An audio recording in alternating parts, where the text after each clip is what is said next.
Should parents set rules for AI use at home?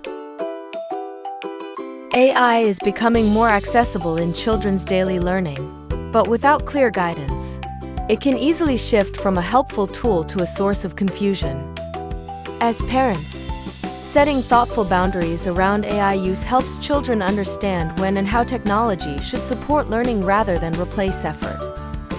1.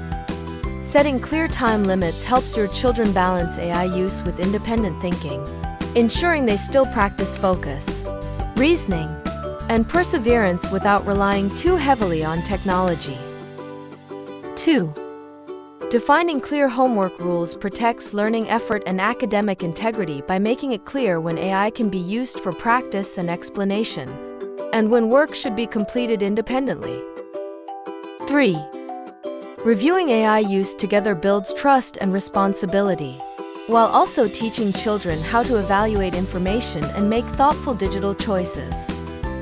When rules are clear and consistent, AI becomes a guided learning tool instead of a distraction.